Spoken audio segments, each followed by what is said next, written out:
Hi Chingus! This is Doris and welcome back to my channel. So for today's video, magdo-do-it-yourself na naman po tayo on how to make your own fishtail braid of your own hair. So if you want to know more, please keep on watching this video. So ang unang step is dapat ilagay po nyo yung hair nyo dito sa sideways. Kasi dito natin gagawin yung fishtail. Tapos hatiin nyo sa dalawa yung hair nyo. Dalawang section. Then, dun sa unang section, kuha lang kayo ng mga ganito karami. Tapos, lipat niyo sa kabila. Then, dito rin, kuha kayo. Then, lagay niyo sa kabila.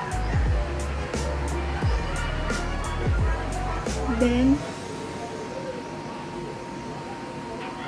ulitin natin yung first step. Kuha ulit dito, tapos lagay. Then, dito ulit. Lagay sa kabila. Bali, ganun lang po yung step. Hanggang matapos yung fishtail. Yan.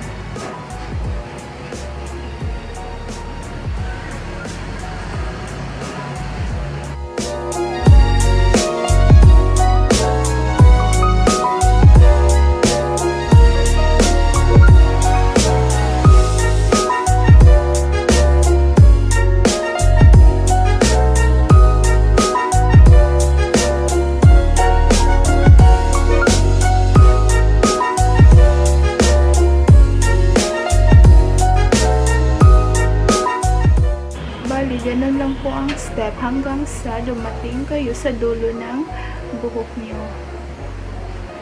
Yan. Medyo makapal kasi yung buhok ko.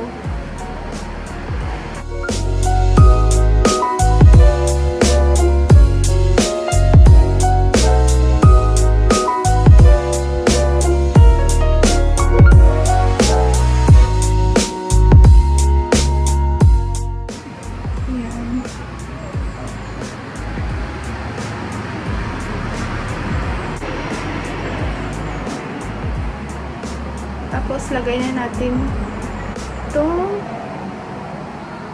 scrunchie na nagawa ko. Yan. Wait.